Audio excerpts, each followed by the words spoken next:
In Venezuela, the official deadline for political parties to carry out their electoral campaign for the upcoming December 6 parliamentary elections is close to an end. The United Nations General Assembly begins a two-day special session to discuss global challenges arising from the COVID-19 pandemic. The United Nations and the Ethiopian government have signed a deal to allow unimpeded humanitarian access.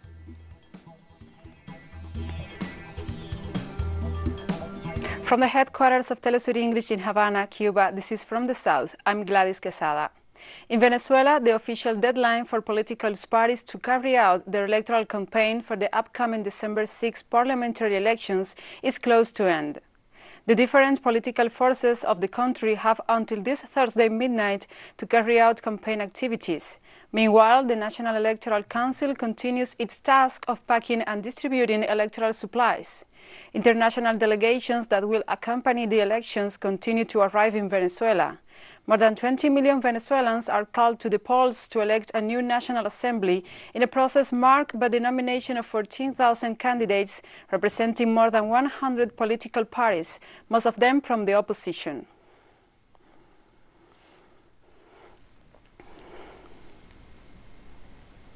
And late this Wednesday night, the Working Committee of Chile's Parliament approved the bill for the 10% withdrawal of the private pension fund. After a day of intense parliamentary debate that ended with this approval, the project of the so-called second retreat is being debated this Thursday morning by the Senate Finance Committee. The bill establishes the right to withdraw 10% of the provisional funds in 10 working days, with a minimum of 35 Chilean units of account, which is the equivalent of 1,090 euros, and a maximum of 150 Chilean units of account, equal to 3,161 euros. It is expected that the Senate of the Republic of Chile approves the bill on Thursday afternoon.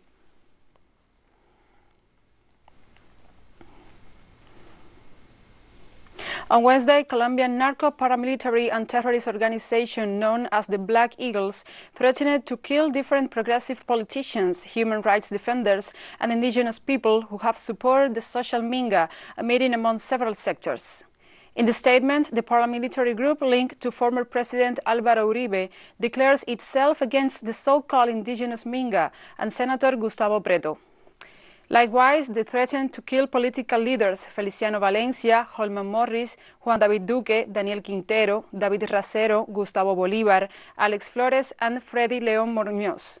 The Black Eagles have been involved in the assassination of social leaders, indigenous leaders, rural workers, and human rights defenders.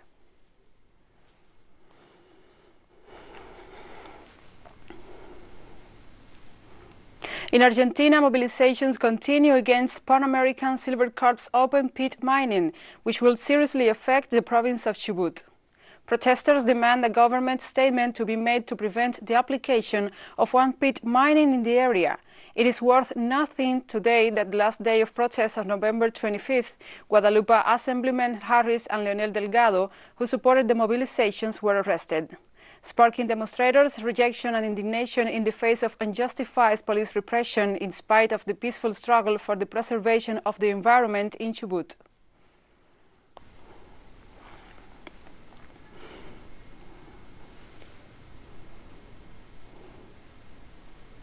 In Brazil, the Prosecutors' Office asked the Superior Electoral Court to retake and extend the investigation on the alleged irregularities in the 2018 electoral campaign of Jair Bolsonaro.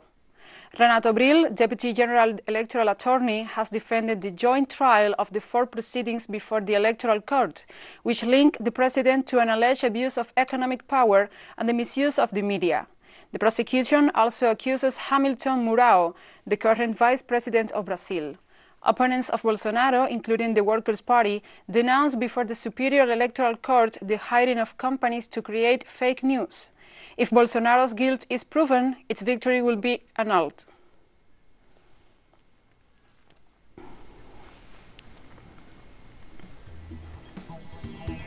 And we'll be right back after this very short break, so don't go away.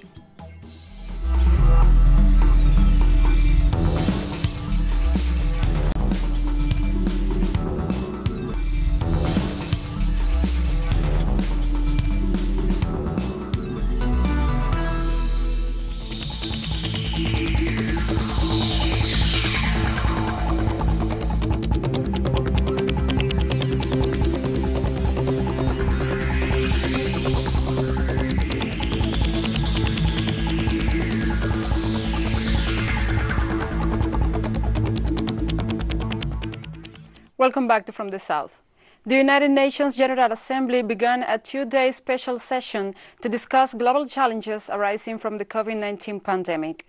The meeting, that will develop virtually, will be attended by world leaders, heads of UN agencies, and international experts who will discuss an urgent agenda for the pandemic and evaluate mechanisms for dealing with the disease.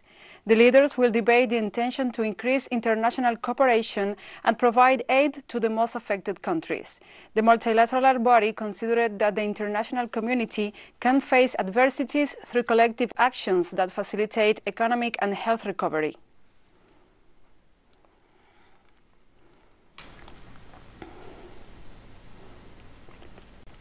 This Thursday, COVID-19 cases worldwide reached nearly 65 million, with over 1.5 million fatalities.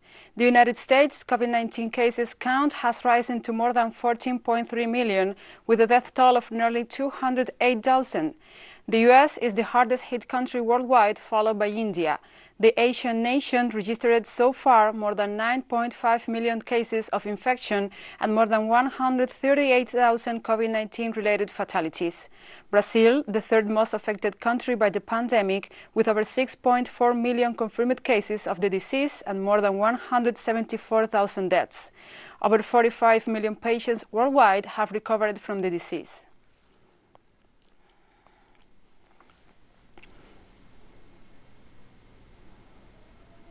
On Thursday, Lothar Wieler, president of Germany's Disease Control Agency, expressed concern over the country's infection rate. Wieler called on Germans to respect all the rules designed to combat the pandemic. Wir sehen, dass die Gesundheitsämter zunehmend erschöpft sind. We see that the employees of the health authorities are increasingly exhausted. For example, they can no longer determine where the contamination occurred. We are seeing more and more contamination in old people's and nursing homes. It is increasingly difficult to prevent the virus from entering these places and to protect their inhabitants. It is not enough to make efforts at work. For example, the virus knows no borders and has no timetable. We must always be careful about this virus. Also in private, wherever people gather and stay together for a long time, in these places the risk of infection naturally increases. At the moment, we are not managing to bring the figures down enough.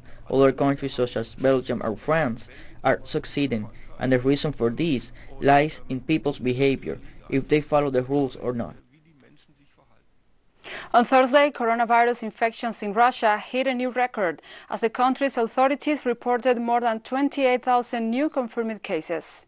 Russia is the fourth country with the highest amount of COVID-19 cases behind the US, India and Brazil, with nearly 2.4 million cases so far. The country has been swept by a rapid resurgence of the outbreak this fall, with numbers of confirmed COVID-19 infections and deaths regularly hitting new highs and significantly exceeding those reported in the spring. To this date, Russia registered more than 38,000 COVID-19 related fatalities.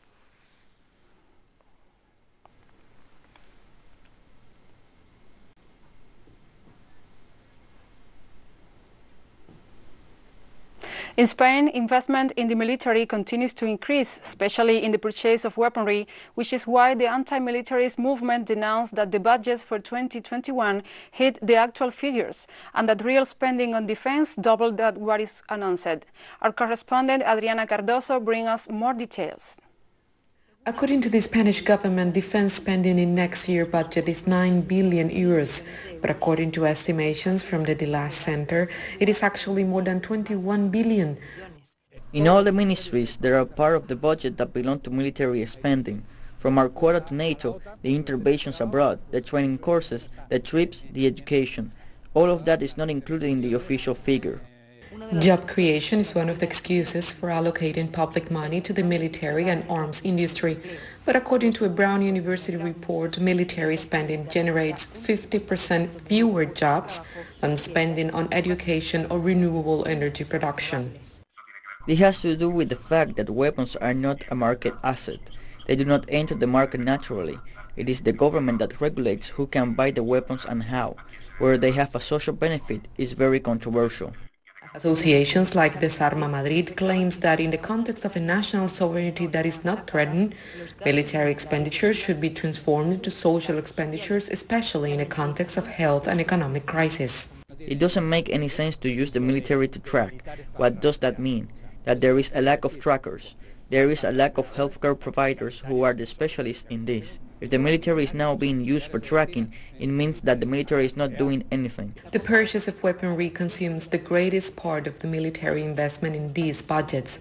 In Spain, terrorism and similar threats are used to justify an increase in military spending. But the anti-militarist movement denounces that weapons are not bought for national defense but to conduct war in third countries. It should not be forgotten that Spain is in 18 missions abroad and that 1 billion a year is spent on overseas operations, that they are also difficult to justify because many of them do not follow the UN terms and because they follow that dynamic of powerful countries to impose themselves in areas where there are strategic resources. In 2021, each Spanish citizen will allocate 456 euros to finance the army through their taxes, a priority in the budget that is not in accordance with the reality of the country. Spain, like the rest of Europe, is not threatened by war, but by a health, economic and social crisis. And the chief EU Brexit negotiator Michael Barnier warned this Wednesday he cannot guarantee an agreed trade deal with Britain before the end of the year, but London insisted it was still optimistic. After 8 months of efforts, Barnier told diplomats the next days will be crucial, with some in Brussels saying talks could collapse and trade talks resume next year after Britain has spent time out in the cold. Members of the European Parliament warned that they will need a legal text soon if they are able to ratify it before December 31st. UK officials do not recognize a formal deadline, but privately agreed the next few days could be crucial.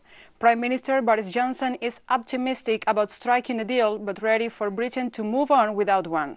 Whatever happens in the talks, Britain will no longer be found and be bound by the EU single market rules after December 31st, with a post-Brexit transition period comes to an end. Barnier's briefing to envoys came after some member states, notably France and the Netherlands, expressed concerns that the EU negotiation team was giving it too much to the UK demands. The UK left the European Union on January 31st.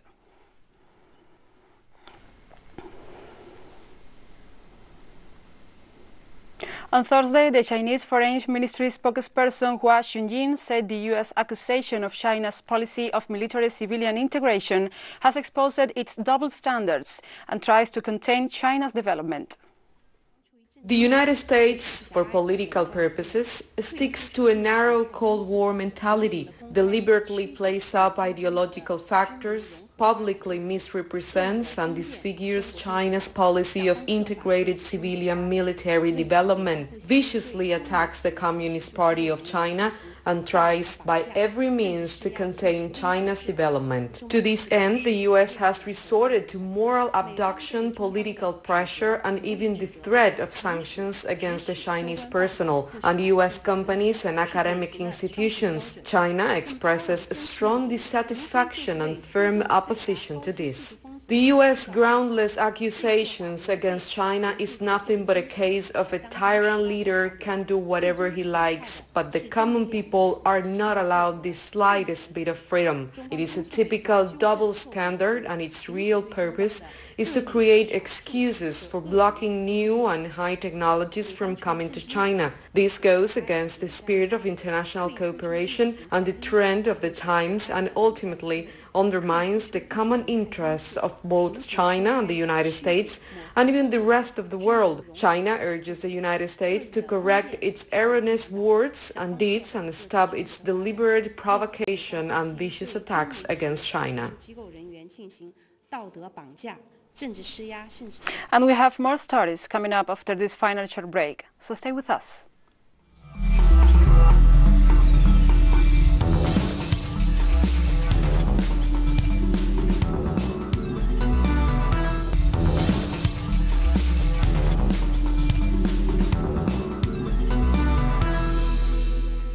Welcome back to From the South. The United Nations said on Wednesday that it signed a deal with the Ethiopian government to allow unimpeded humanitarian access, at least for areas under federal government control after the Prime Minister's declaration of victory over the weekend.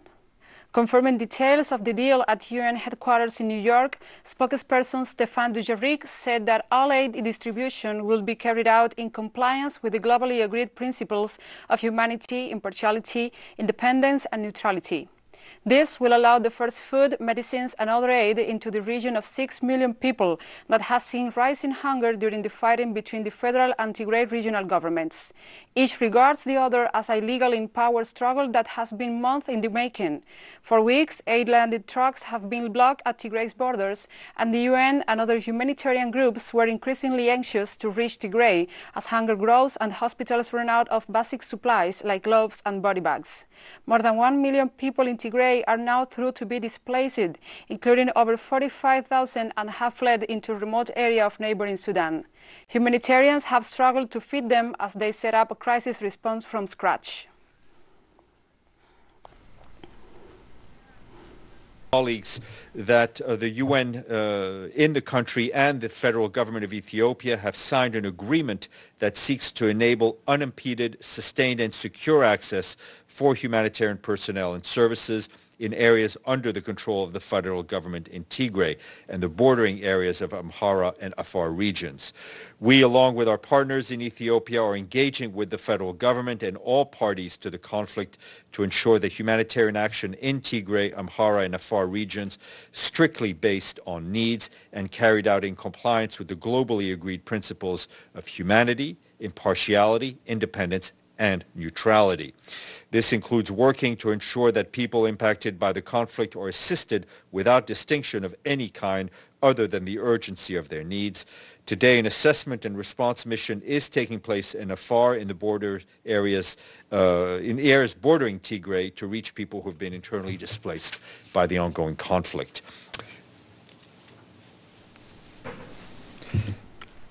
Officials said on Thursday that Cyclone Brevi hit Sri Lanka overnight, rattling the island region and nation, but leaving it relatively unscathed on its way to southern India. Brevi, the second cyclone in the southern Bay of Bengal in a week, slammed into northeastern Sri Lanka just before midnight, packing winds up to 100 kilometers an hour, bringing heavy rains on different parts of the country, but caused no casualties and less devastation than feared. Thousands of people living along the coast had been asked to seek temporary shelter, also inland. According to Indian forecasters, the weather system is expected to make landfall in the southern India state of Tamil Nadu overnight, Thursday to Friday.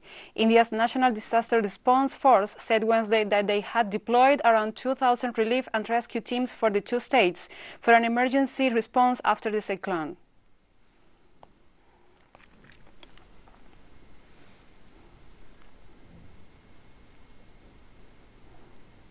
In the Hashaba camp in Sudan, Ethiopians, physicians, medical professionals and nurses offer free treatment to refugees who have fled fighting in the Tigray region. Until yesterday 4 o'clock in the afternoon, almost 15,933 refugees live in the Hashaba camp, which is an emergency center. They should be transported to Rakuba reception camp and to Timbeta, which is now under preparation to welcome refugees. Bangladesh began transferring hundreds of Rohingya refugees on Thursday to a low-lying island in an area prone to cyclones and floods, with rights groups alleging people were being coerced into leaving. Almost 1 million Rohingya, most of whom fled a military offensive in neighboring Myanmar in 2017, live in a vast network of squalid camps in southeastern Bangladesh. With many refusing to return and with violent drug gangs and extremists active in the sites, the Bangladeshi government has grown increasingly impatient to clear out the camps. On Thursday, more than 20 buses carrying almost 1,000 people left the camps in the Cox's Bazar region, headed by the port city of Chittagong, said Anwar Hossain, regional police chief. They're forcing my son and his family to go. He didn't want to go, but they forced him. I came to see him probably for the last time. My family didn't want to go. They're taking them by force. If my family go there, to the island, they will die because of floods. They mercilessly beat my brother and broke 3 teeth. Then they brought him here. My brother didn't want to go to Bashan Char. They beat my brother and they brought my nieces and sister-in-law here last night. It is enforced. My son-in-law didn't want to go. They literally forced him to board the car. They threatened to kill him otherwise. And we have come to the end of this news brief. But remember, you can find this and many other stories on our website at telesurenglish.net. Also, if you feel so inclined, join us on social media, Facebook, Twitter, Instagram, and Telegram. For TeleSUR English, I'm Gladys Quesada. Thank you for watching.